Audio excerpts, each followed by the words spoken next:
তো গাইস এখানে এই যে রান্না করতেছি আজকে ডিম বিরিয়ানি করবো আলু দিয়ে। এই যে আলুতে ডিম বিরিয়ানি করবো, এটাই আমাদের সারাদিনের খাবার দাবার। যেহেতু সারাদিন রান্না বান্না করতে পারি না বৃষ্টির কারণে, এখন যেহেতু বৃষ্টি নেই এই জন্য রান্না করে নিচ্ছি একবারে। তো কীভাবে রান্না করি আমার সাথেই থাকুন। এই যে চুলার পর কড়াই বসাই দিছি, দিয়ে আমি ডিমগুলো আগে ভেজে নেবো। তেল দিয়ে দিলাম পরিমাণ মতো, অপেক্ষা করি। গরম হয়ে গেছে, আমি এই যে হালকা হলুদ দিয়ে ডিমটা লাল লাল করে ভেজে নেব।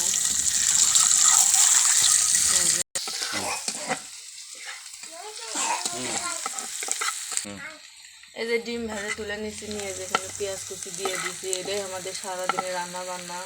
কামাই কাজ কম, খাওয়া দাওয়া কম, যেরকমই কামাই কাজ সেরকমই খাওয়া দাওয়া। আমার জীবন আপনার সাথে শেয়ার করে থাকি। এই যে তেলানির ভিতরে সামান্য একটু গোটা জিরে দিয়ে দিলে ভালো একটা ফ্লেভার আসে। লাড়াচাড়া করে নেবো গেছে, তার ভিতরে আমি আদা রসুন বাটা দিয়ে দিচ্ছি।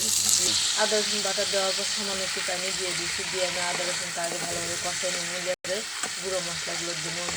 1 চামচ লবণ, 1/2 চামচ হলুদের গুঁড়ো, 1 চামচ মরিচের গুঁড়ো, আর কোনো মশলা দিয়ে নেমে দিয়ে ভালো করে আদা রসুন বাটার সাথে ভালোভাবে কষে নেবো মশলাগুলো। এটা আমার মশলাটা কষানো হয়ে গেছে। ভালোভাবে মশলাটা কষাই নিতে হবে, কষালে ডিম বিরিয়ানিটা খেতে ভালো লাগে।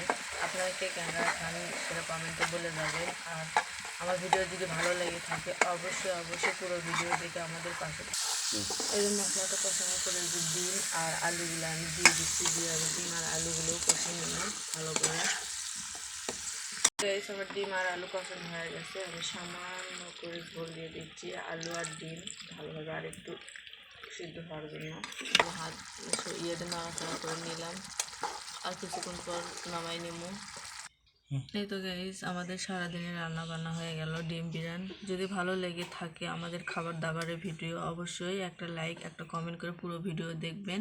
আমাদের প্রতিদিনের রান্না বান্না যেসব খাই সেটাই আপনাদের সাথে শেয়ার করি। যদি ভালো লাগে অবশ্যই আমাদের পাশে থাকবেন। সবাই ভালো থাকবেন। আল্লাহ হাফেজ।